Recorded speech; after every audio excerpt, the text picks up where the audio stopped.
Welcome everyone to the Reset Renew, and this is presented by Women's Leadership Network. So I'm Michelle Brigman, and I'm Executive Vice President of Operations for the Women's Leadership Network. I am also co-host of the Hard Won Wisdom podcast. I am a health coach, and I'm also a corporate executive, and I am so excited to have everybody here. As we mentioned before, I see so many faces that are familiar and names that are familiar. I'm excited to have you, and frankly, without your support in getting this inaugural event kicked off, I'm not sure that we would have done it. So thank you so much. For those of you that we don't know, I'll just say, welcome to the tribe. We are so excited to get to know you better. So I wanted to take a few minutes to go through a couple of housekeeping items.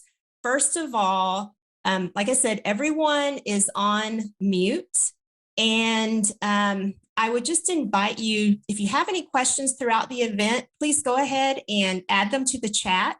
A couple of us are going to be watching that, moderating that, and we're going to take a few minutes at the end to answer as many questions as possible. So I appreciate you just getting engaged there and connecting with everyone. Also, we have a lot of folks on the call. So the easiest thing to do is if you go up to the right hand and you see your view, if you click on that and look for speaker view, it will bring up the person who is speaking is the main largest image on your screen, so you don't have to work so hard to find them in a gallery. I also would let you know that just Women's Leadership Network, part of what we believe and what we stand for is all about relationship and connection. So I'd love for you all to turn on your cameras. We would really just love to see everyone. And I think with that, I would tell you, I think it's about time to get started. So she is a New York Times bestselling author of 9 books. She's a speaker. She is a co-host, my co-host of the Hard Won Wisdom podcast. She's also the Executive Vice President of Strategy and Communications for the Women's Leadership Network. And she is living her very best life. So I'm so excited to invite my friend and the fabulous Fawn Germer to kick us off this evening. Thank you, Michelle. And everybody who's here, I see a lot of people that I love who are in the crowd there, and also people that I'm probably going to love at some point. But I'm really excited about what we're doing tonight, because this has been a dream for a long time, to take people like Kim Nelson and Shelly Broader and give them to you. And this is really different than them standing on stage at an event where they may be asked to speak and share their knowledge, because they're coming to you in your homes, in your offices, and you get that one-on-one feel with some people who really mean a lot to me. And this is the first event we have done for the Women's Leadership Network, and who better than to have these 2 great women who I love because they are so true and real. And to have them on a screen like this is just great one-on-one for you all. So let me tell you a little about them. On paper, here's what you get. Kim Nelson there. She's an independent board director for Colgate Palmolive, Cummins, and Tate & Lyle. She was in the C-suite at General Mills as Senior Vice President of External Relations, and before that, President of General Mills Snacks Division. So that's the paper part. The personal part is that I've known her for years, and I've always been so moved by many of the things that she said. But at some point, somebody I was close to found himself unemployed, lived up in Minneapolis near her. And I just wrote one of those notes and said, hey, do you have any ideas what might help him? And she had him in her office the next day. That is the real deal. That is the kind of person you're dealing with. And that's why I love Kim Nelson. Now, Shelly Broader, who on paper was in the Fortune 50 most powerful women. She was CEO of Chico's and FAS, president and CEO of Walmart's EMEA region, which was their largest region outside the United States, president and COO of Michaels. And she's right now on the boards of Chobani, Dutch Brothers, IFCO Systems, and Inspire Medical Systems. But, oh man, Shelly, the first time I ever met her, she breezed into a dinner, and within 1 minute, I thought, I want to be this woman's friend. And over the years, we have a great friendship, and she really knows how to make a great charcuterie board. Right. And we've gone camping, and she's also, just like Kim, the real deal. And they are both very intent on legacies of sharing what they've learned the hard way, which is what was the impetus for the Hard Won Wisdom podcast. We want these great women, and they've both been on the podcast, and every week you get other superstars doing this, to share what they learned the hard way, so you don't have to hit your head against the wall in the process of learning to be your strongest self. And so, Kim, Shelley, first of all, thank you for coming, and welcome to the Women's Leadership Network. Thanks for having me. So I wanted to start because one thing that is very touching about the two of you is that you have grown daughters now. Kim, I loved, as yours was getting ready to go to college, how you did something very unique. I hope you share that. And then Shelley, I watch you as yours is taking off in Denver. And I just wonder if you could give us a 2-minute coaching session on what you would tell your daughters is the most important advice they need in order to be successful. Shelley, why don't you start? Thank you so much for having me. I'm honored to be here. First thing I would tell my daughter is to make sure she calls home on a very frequent basis and talks to her mother. That's the first most important thing. But really what I've tried to prepare both my son and my daughter for is that life is long and your career is long. And sometimes, especially young people, put so much pressure on themselves with a preconceived timeline of how things need to go. You know, when I'm at this age, I want to do this. When I'm at this age, I want to have this title. When I'm at this age, I want to be making that much money. And my belief and what I've tried to share with my daughter is I think everything you do really up to your 40s is a resume builder for when you're at your peak performance.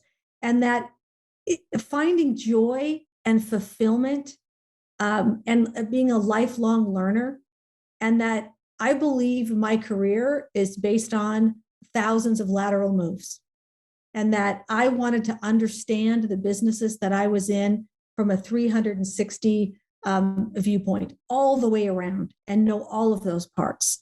And that you can, everyone's like, can you have it all? You can have personal fulfillment and personal happiness and professional fulfillment. I think they go hand in hand.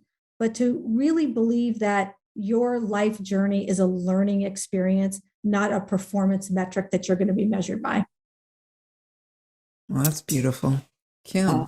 Yeah, I'm just absorbing what Shelley just said, because I think it's just fabulous and very helpful. Thanks, Fawn, for having me be part of this evening's discussion. I'm so happy to be here.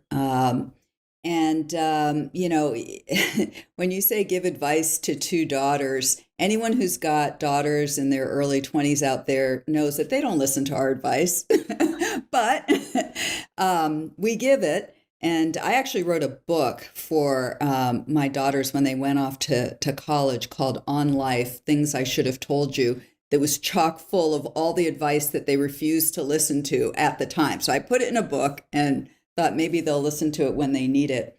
But the big things that I would really want them to understand are how important it is to do things you enjoy. And it sounds basic, but so many people don't. And then they feel trapped. And so as they think about their work and their careers, to give them themselves permission to, you know, make a change if they really don't like what they're doing. There's no we get one shot here. This is no dress rehearsal. So do things you enjoy. The second thing is this notion of failure. One of the biggest things I've learned in life is that failure is just a part of the deal.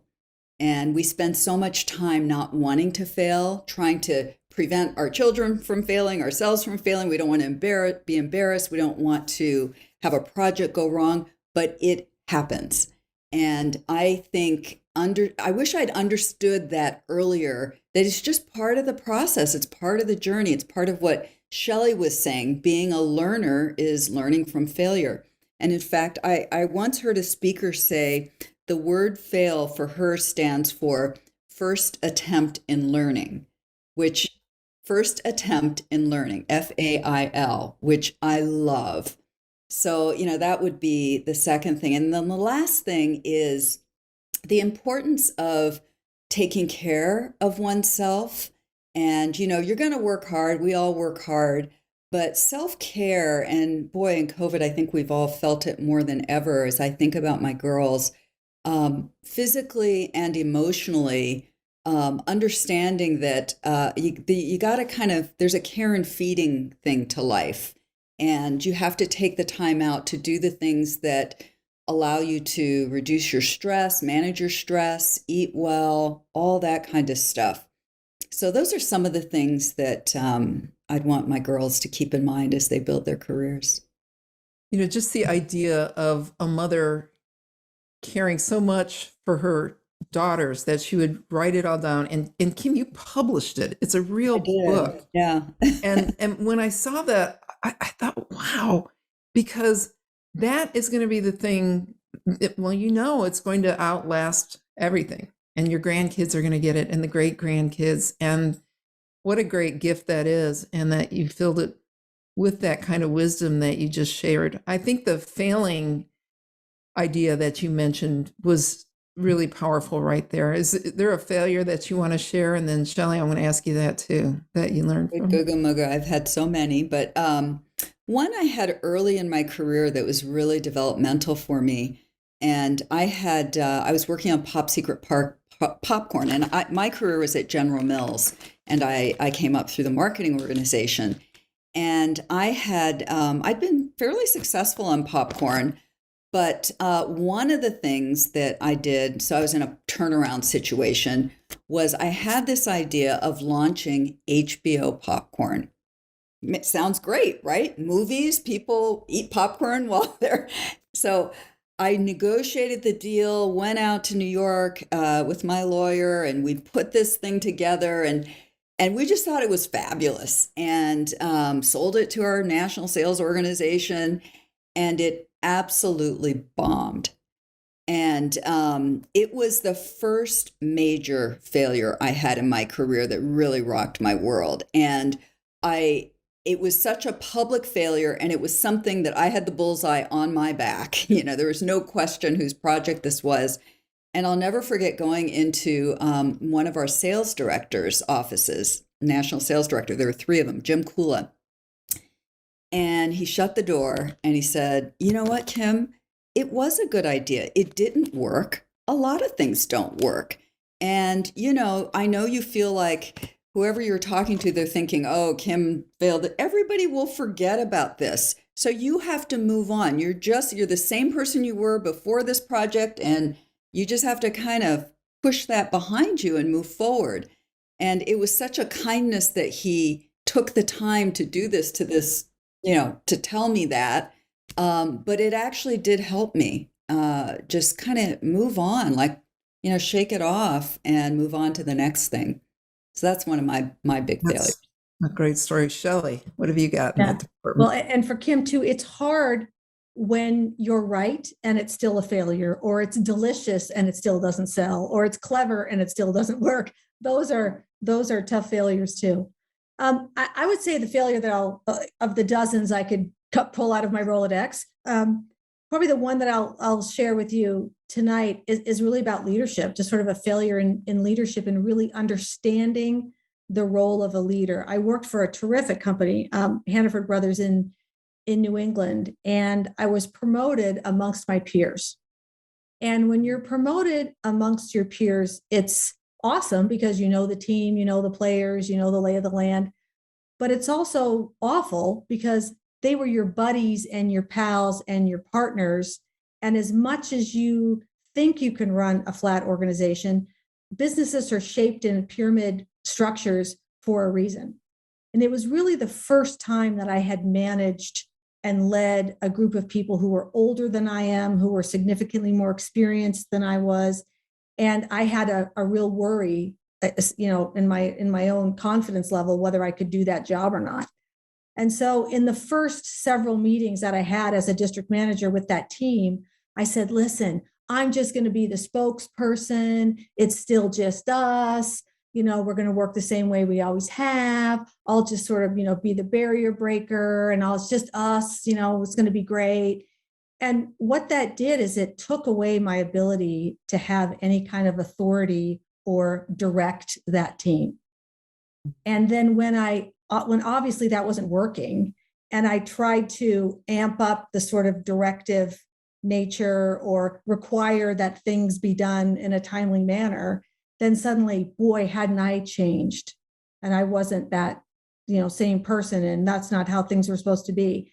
And much to Kim's point, I really was rescued by somebody who saw it happening and who sort of surrounded me and said, we're going to move you to a different district because we believe in you as a district manager, but you didn't come in there right.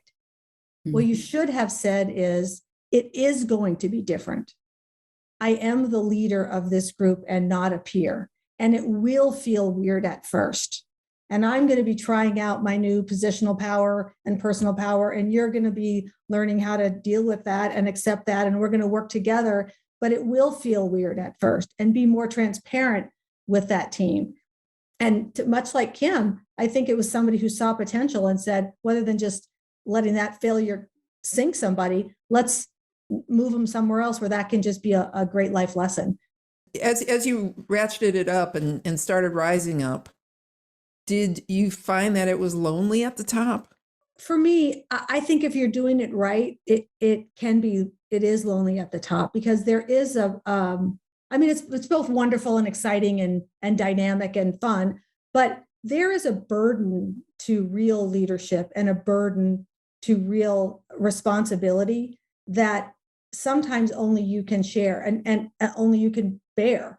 And I'm sure many of you have had this experience where somebody many levels above you tells you something you shouldn't know.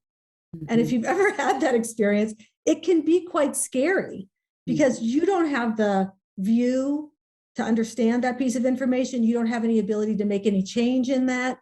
So there is some information and some thinking and some strategy that can be lonely and can be burdensome, but it's also so exciting and so dynamic, and to be able to have impact over entities, business entities, and over people, and try to lift and raise people is a real gift and responsibility. And I was lucky to have that. I've always wondered, with people like the two of you who have to run at such a fast pace, if, as you're doing that, what you're sacrificing. And so work is very consuming, and clearly you were so devoted to your family. Did you have time for friends? I felt like the thing I sacrificed the most, my work got prioritized always, and it needs to be successful in many cases. And I was actually very active in the community. Just as a Black woman, that's very common. You're gonna be in the community, and I wanted to be. That's what I wanted to do. And what I found usually got the short shrift was, those. I always said, I had two little girls. My husband stayed home with the girls. I always said, I'm not a real mom. And what I meant by that was I wasn't the person who made the doctor's appointments, and it was fine. I mean, I have a fabulous relationship with my girls and did everything that, many things, everything I could, but I have my stories of places that a mom that didn't work would have done this. So, you have these tapes in your head, for anyone on the call who has kids, that, there are certain things I should be doing as a mother. And so that, I would say, was the place. As far as friends, I actually created a lot of community in my company. And even now, some of my closest friends are women who were division presidents at General Mills when I was. And that was, maybe not healthy to have so many friends that were, in the company, but that was the place where I feel. And then sometimes my own personal, I talked about self-care. Well, that's a lesson I had to learn, which is, I need to make sure that I am taking care of myself and working out and, doing the things that allow me to show up in all of, community, work, at home, the way I want to be. Shelley, how have you been doing with self-care? Terrible. I don't think I knew what it was, terrible. I would say what I gave up. It's funny because I was talking to my kids about these questions today. We were having fun kind of going through some of these questions, which I've always done with my kids and always asked their advice on business issues. And I feel like they're very involved always in business. And I felt great about my kids' answers because I felt very much like Kim, but my kids don't feel that way. Yeah. My kids don't feel like that I missed things or that I wasn't there or that. So that made me feel really, really good. I think what I missed was living in the moment. I did not live in the moment. So when people go, oh, you can't have it all. Well, really, I did have it all. I have a great marriage. I have a wonderful husband. I have darling kids who like to be with us. You know, I had a wonderful career. I have good friends. I did have it all. I think I do, but I don't feel I was in the moment enjoying all of those things as an active participant. So was it worth it? Yeah. Oh, yeah. Oh, yeah. So worth it. I mean, I feel so grateful. I feel so privileged and grateful to have had the adventure, the professional adventure, which continues. And like Shelley said, the irony of it all is what I started to see is that my girls were proud of me, which, you know, there's a moment that you realize that because it's not, you know, they're kids, they're not saying that, but you might overhear a conversation that they're having with someone else and you realize, and I wanted my girls to see that there are different models for how you can like Shelley says, have it all. And I also feel the same way, Shelley. I feel like I did have it all. Whoever says it's not possible, it's not easy.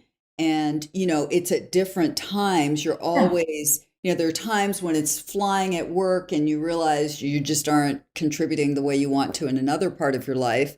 So you're always moving pieces on the playing field. But boy, I'm so grateful for what I've been able to experience. Yeah, it's why I don't like the term work-life balance, because that implies balance, that implies even Steven.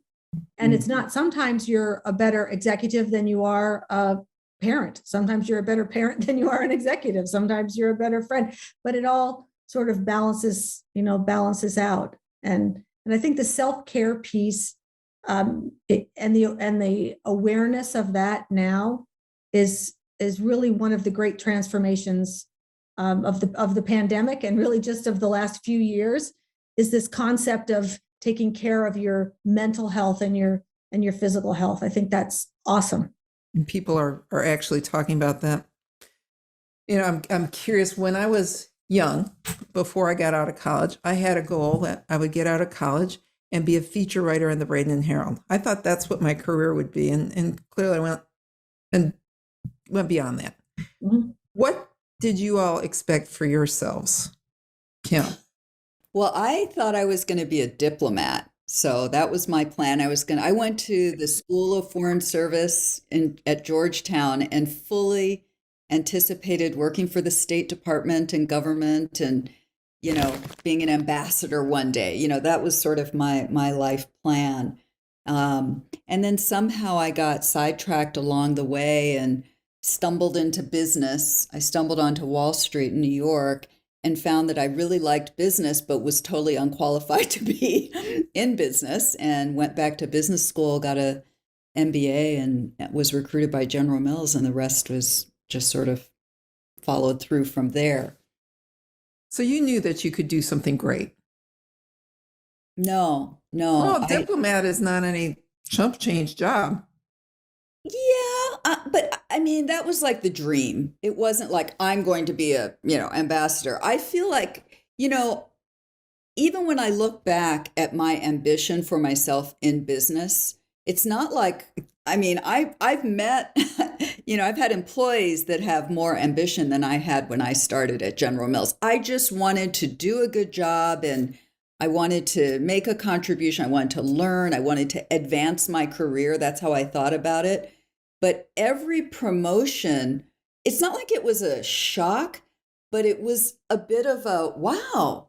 So that happened, you know, and wow, this, you know, it is an amazing thing to have these things happen, that it's not like I thought I want to be the CEO of General Mills. I never aspired so in such a grandiose way.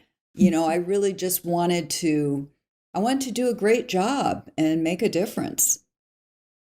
That's beautiful. Shelley, what about you? Did you think you would be on the list of Fortune 50 most powerful women in the world? No, I wanted to be a shoe salesman.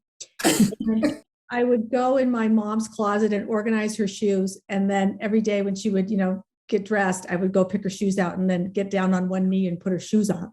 That lasted for a very long time. And then I went to Washington State University, WSU. You never get a go Cougs when you say that. I just want you to know that. I'm sure there's none on this call either. Specifically because they have a great journalism school. And I wanted to do journalism and broadcast journalism, and loved my major. It was awesome, super fun, loved it. And then got out of school and had that, talk about failure, had that just epiphany of you have one thing in mind that you're going to do. And for me, it was like someone going to dental school and then deciding they don't like teeth. You know what I mean? It's like, I really wanted to do that. And then once I got there, I didn't like it. And it just felt awful. And so I ended up in business in many ways, and then found a real passion in food, I think, and then found a real passion in people. Mm-hmm. And it maybe was not so important what the widget was, what I happened to be grocery, and then it will start out in banking, and then it happened to be grocery, and then general merchandise, and so on. But it was the people as much as anything else, but really. I've often thought that the best advice I got from my mentors weren't from people who actually were mentors. They were people who passed through my life and said something that changed my life. So what was some of the best advice you ever got, Kim? I got lots of good advice. Let's see. One of the best things I was told was a gentleman, Ian Friendly. He at the time was a manager. He wasn't very senior. He ended up being the chief operating officer of General Mills, and he's long retired at this point.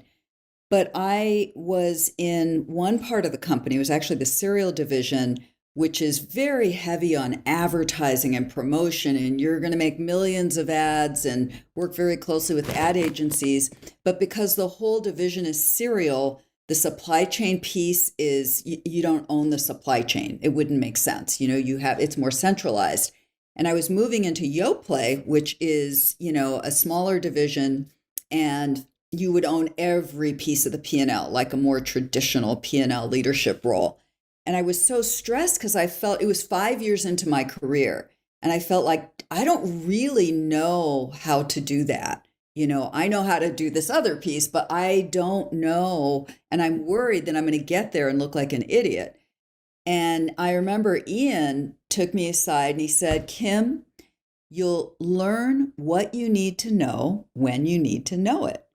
And that's always stuck with me whenever I feel stress or anxiety, as I moved through my career about what I didn't feel qualified to do yet. Even going into the executive committee of General Mills, in the role that I went into, SVP External Relations, I really had no government relations. I had no idea how to do these things, the consumer relations, or a bunch of things in this portfolio role that I didn't know how to do. And, Ian's voice continued to ring into my ears, even up to that. Wow, that's a great story. Did you ever, in doing that, suffer from that imposter syndrome that so many people? Oh, all the time. But, you get better over time because you start to, I think as you actually get notches in your belt and, you get what I call, you've heard me say this before, forever results that can never be taken away from you.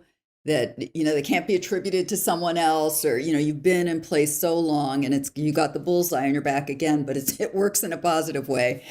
I think you begin to let some of that anxiety go.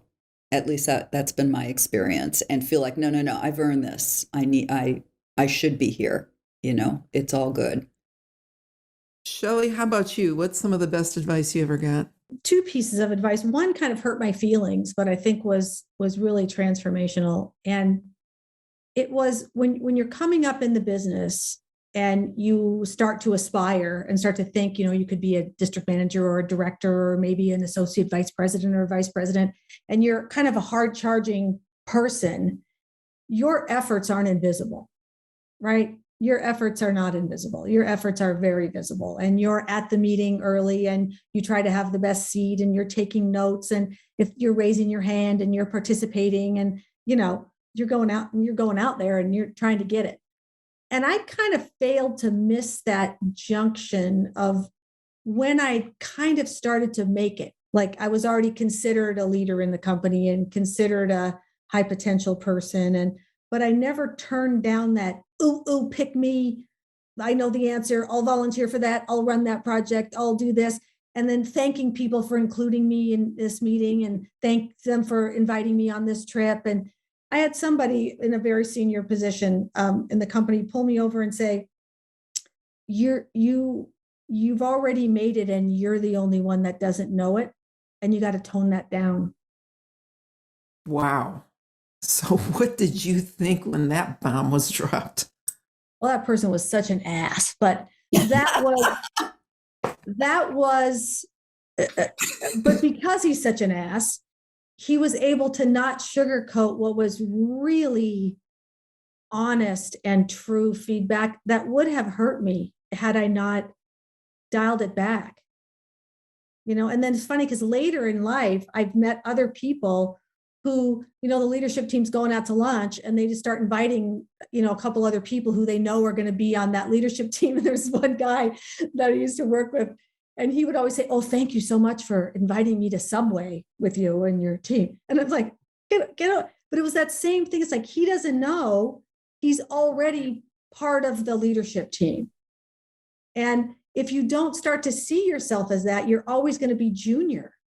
And I was behaving in sort of a junior way, like, thank you. And I have the answer and I'll run that project. And that was a junior sort of behavior, a kind of an up and comer instead of someone who was already there. And that was great. And then the other piece of advice real quickly is from just a lifelong mentor of mine still today, Ron Hodge, who is the CEO of Hannaford Brothers for a long time. And he wanted me to move into a role, a big role at Hannaford. And I said, Ron, I don't think I'm capable of that. Like, I don't think I can do that. Yeah. I can do that in a couple of years and let me do this for a little while longer. And there was the first floor where all the merchandising team was. And then the third floor was the executive team. And he said, what do you really think the difference is between the first floor and the third floor? Like, do you really think there's really loftier thinking going on up there? He's like, it's the same thing. It's a table with people sitting around it, giving their best advice. And together we pick the thing we think is going to work and we do it. We have a better table than you guys have down here, but it's really the same thing. And if you can do it down here, you can do it up there. And he demystified senior management for me, where you think you don't have that magic juju, like there's some kind of magic juju that those people on the third floor surely must have, but they don't. They're just people who learned a lot about the business and listen and communicate and try hard. But it's the same thing going on in all parts of the company, and there's no secret to it. And that's very powerful. And I think that is liberating to people who may not try to go for things because they think they don't belong there. But I think the one thing that they would wonder is that anybody who looks at both of you is you've got it. You've got so much presence. You've got the energy. You're beautiful. You know how to dress. You know what to say. So some of us weren't born with it. So how do we get it?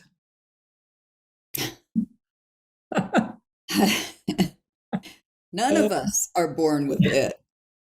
Yeah. Well, Kim, I remember the first time I saw you walk in with one of those beautiful suits, and I was like, man, I mean, it was just this powerful woman owning her power, walking in. So how, if you weren't born with it, how'd you get it? Well, again, I think that the key for me is confidence. And the key to confidence for me was achievement. So, I talked about the notches on the belt. The big transition in my mind was that I was different and I was going to do things differently. And guess what? It was going to be great. It was going to work. People were going to enjoy it, but I wasn't what they were used to. And I would say that before I had I spent too much time worrying that the way I was doing, am I doing it right? Am I saying the right thing? Kind of what Shelley was talking about, the noise in your head. And, should I ask a question here? Or, oh, I should have asked it. He asked it, all that crap, and all that I think was about trying to fit in and trying to fit the model of what seemed to be successful in the company. And like I said, once you start having some wins, some business results behind, you start to realize I'm never going to be like these guys. I'm never going to be. And I'm going to be different and I'm going to do it my way and they're going to love it. And I'm going to be able to generate terrific results. And that's what I think allowed me to embrace, well, how do I want to dress? I don't want to wear a little tie. And, I like dresses. I like makeup. I paint my nails. And you start to lean into who you actually are. And I think that's the it. The it is confidence. Wow, I love that. Shelley, your thoughts? I think the it is confidence. And I think part of it too is that, and Kim said it earlier in the beginning, that you don't need to know the end of the play to start the first act. And I think so much time in your career, you think you have to know all the answers, but really you have to know all the questions. And that was sort of a transformational moment for me when I realized I'm no longer, because I have this 360 experience. I ran the marketing department. I ran the merchandising department. I am forklift trained and ran the distribution center. I have this 360 experience. And as you start to move up, pretty soon you're no longer the best merchant, because what's happening in merchandising is different than when you were there. You're no longer the most competent marketer because digital marketing and everything has changed in marketing. And this switch that says, I am a coordinator of experts, that I feel like my gift is finding, grooming, training, promoting, building the confidence of experts that can then grow and lead the business. As I am the maestro, I coordinate experts who are significantly better at their individual crafts than I'll ever be. And I don't aspire or believe to be the best at any of those things. I'm just an awesome selector of talent, team builder, and coordinator of experts. And so my magic juju comes off of other people's talents, really not off my own. You both tracked so far, so fast, so young. So how do you advise others to drive their career in a way that's going to make them move fast as well? I think the most important thing is know yourself and, know what you want, know what you're good at, know how to work with others, how to not always be pushing yourself in front, but be able to really legitimately collaborate. And I think if you know what you want, you know who you are, and you know how to work with others, you got a shot. And I think a lot of people struggle when they actually don't know what they want. They don't know what they like and what area they want to be in. And then they get stuck somewhere and they don't feel like they can leave it. And I think having a sense of what you really are enjoying can be very helpful in navigating your career. And then this other piece, I think a lot of people derail because they don't work well, they don't play well in the sandbox. And, they think that they always have to be in front. And that's not true. It's exactly what Shelley said, being able to really be a part of a team and make teams better, being somebody that people want to work with and want on their team. That's the game for sure, earlier in your career. How do you be someone everybody wants on their team? So that's, I think, the advice I would give. That's great advice. And Shelley? Well, I just to build on that, people who blow off their peers, right? I have no time for it. It's like, I really believe in first team leadership. It's like the highest ranking team of which you are a member. So if it's not your team, like if I'm the district manager in New Hampshire, it's all my New Hampshire stores, that's my team. No, my team is all of the other district managers. And I need to work in service of that team. It's the highest ranking team of which you are a member. It's your peers, because that's the only way you can lift an organization. And a great piece of advice I got once is to make their boss successful. And if you really are working in service of that, then you would gladly give up a resource on your team to another team if it's going to lift that team, which will impact the organization in a different way. And it's like, I think the people who have great peer relations, they learn so much. And we talked about lifelong learning before, and that's something that we talked about with my daughter. It's like, have a quest to understand that business better than anyone else. When I first started working in banking, I worked at Mass Financial Services, and they had 13 mutual funds, and I didn't know what that was. And I thought everybody else did. So I got those 13 prospectuses, PS, C+ in math at that time. I got those 13 prospectuses, and I read them cover to cover, highlighted them, knew who was supposed to be in each mutual fund, which one was tax-free, which one was for this. And all of a sudden, about 3 months later, I realized I knew more about those mutual funds than anyone else. And I didn't even know what a mutual fund was.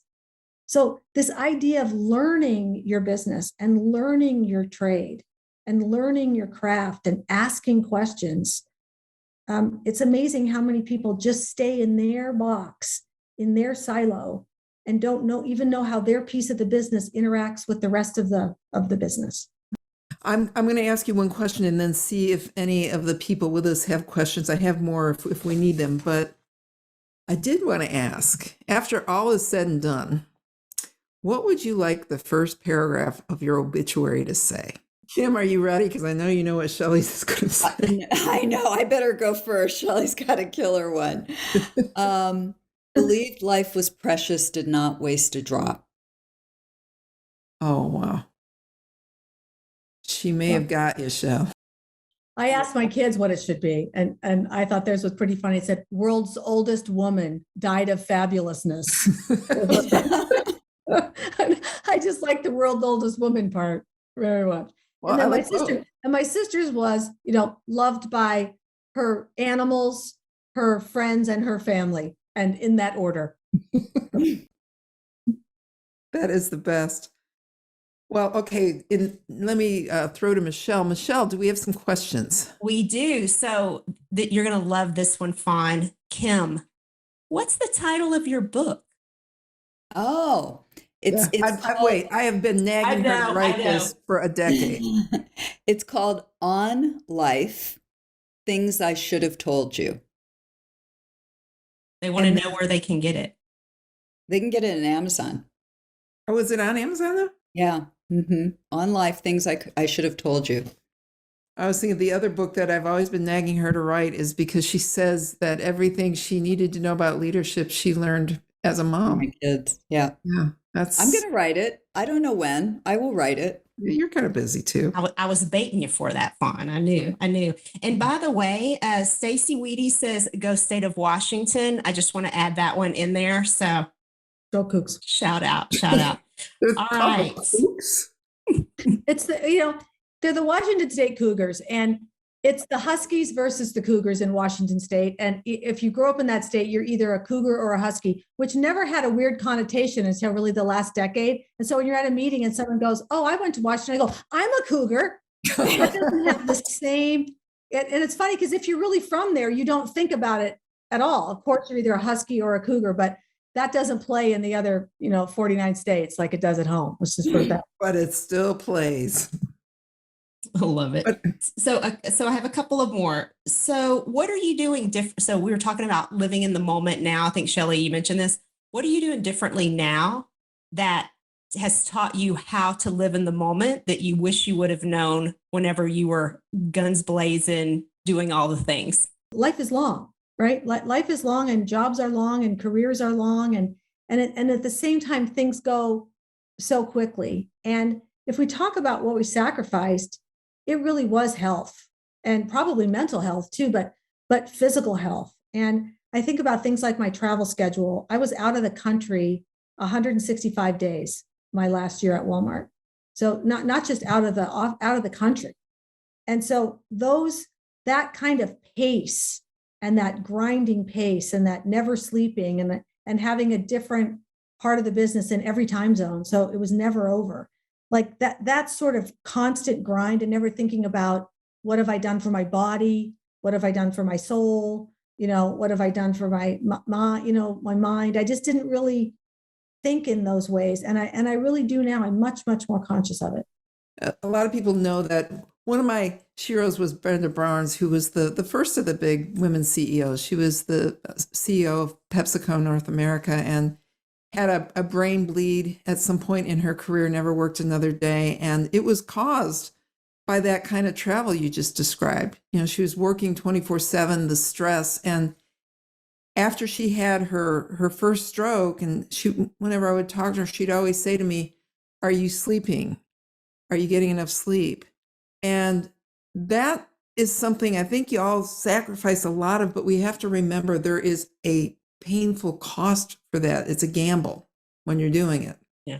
Well, whatever it takes is a retail mantra, right? That's just whatever it takes is just the mantra of, I'm sure, lots of businesses, but certainly of retail. And I think about the times that I went to work ill. And not only was that irresponsible for myself, because you're a corporate asset, right? I'm a corporate asset. So I should be healthy and last a long time because I'm a corporate asset. But also all those people I coughed on, like, now it's just so funny to think of some of these meetings that you were in over your career, where people were hacking up a lung in the corner and blowing their nose and dying and had a fever. And we're like, oh, they're really awesome. They show up for the meeting. Now I'm going to be like, get away from me. Right. There's actually an add-on comment just an add-on question right now that came through the chat. So have you ever seen that, though, need for self-care actually cost career success? Because I think that's a fear right now. Are people wanting to raise their hand and say, I need a timeout? Well, let's put it this way. I have seen people leave jobs who, if they had had a 6-week sabbatical, would probably still be at that company in a higher level position. But they just had some stuff going on in their own life where they just had to give it 100% attention, and didn't live in an environment where that could be done. I would hope today that it is such an employee's market that employers would be aware enough to understand that the loyalty you can engender and give by understanding in a different way would bear results. But I would hope. Kim, your story at General Mills, Yeah, I was just going to say, here's just another take on that. I think your first responsibility is to take care of yourself. And, I had a situation at General Mills where I left and took a leave of absence. It was supposed to be 12 months, ended up being 18 months when all was said and done, to come back in where I wanted to. But I ended up in a place where, a lot of things were going on. My husband's father had died of cancer, and that was very horrible. And then I was told within that same period of time that I was not going to be able to have kids. And you guys know I do have kids, so it has a happy ending. But at the time, it was the most devastating news I'd ever received in my life. And my world just my career was going gangbusters. Everything's great. We love you, Kim. You're on track to be a division president. But meanwhile, my personal life was just falling apart, reeling from these two things. And so I decided I needed to step off.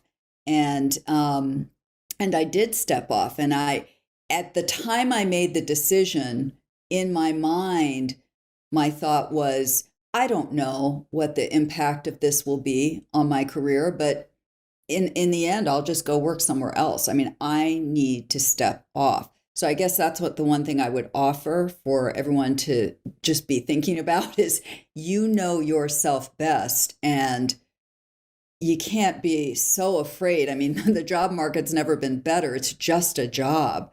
And if you really need to step off, you should. So that's just another way to think about that kind of stress. One other thought is, there's something to some of these jobs, and maybe Shelley, you have this sense too, but I always felt that I was a bit of an adrenaline junkie.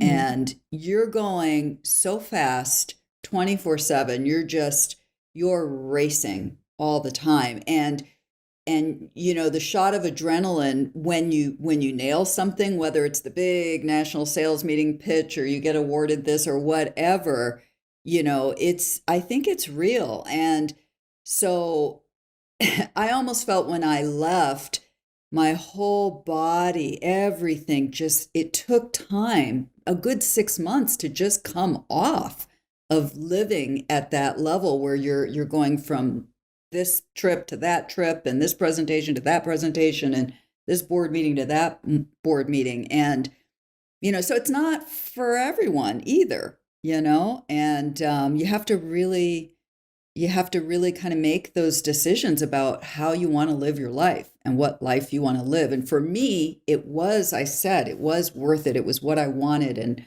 I loved it and hated it at the same time. In many cases, but stepping off was a good thing for me at that point in my career. The audience is appreciating the very candid answers. It's obvious that this is a very soft spot for everyone right now. And so thank you for that. I'm going to switch gears a minute. I have another question. So when do you say no whenever you're approached about, hey, from the boss with hey, I've got this great opportunity for you? Because it sounds like somebody's struggling with a decision they need to make, but they're hesitant on that opportunity. So what could they do to help weigh the decision to take a risk and try something new? Wait a minute. And if you're going to say no, how do you say it? Well, that's a hard one because you don't know what it is and you don't know any context. But one of the pieces of advice that I gave earlier is this idea that people believe if they're not moving ahead, they're not moving and growing.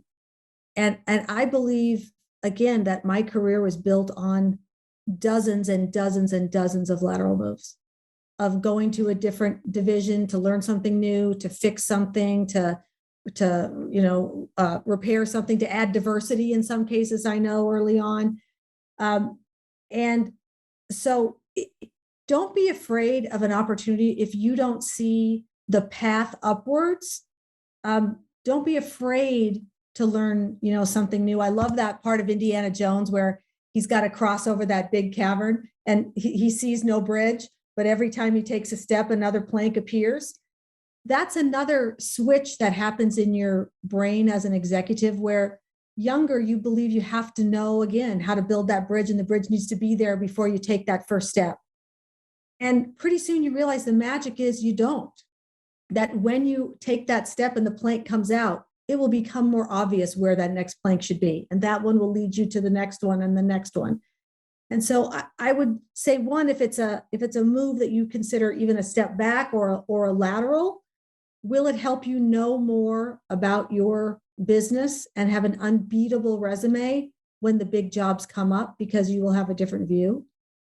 And the second is, if you don't want to do it, I really do believe that the era of transparency and the era of workers' rights is here, and that you need to be as honest and earnest and transparent about your wishes and why you would be hesitant as you can. And then I've always said, if someone is too stupid to understand, a company is too naive or backwards to understand the power of diversity and of women in leadership positions, and you're always fighting to try to get ahead in that company, I'd say vote with your feet and find one of the thousands of companies that are already enlightened, and be able to help you there.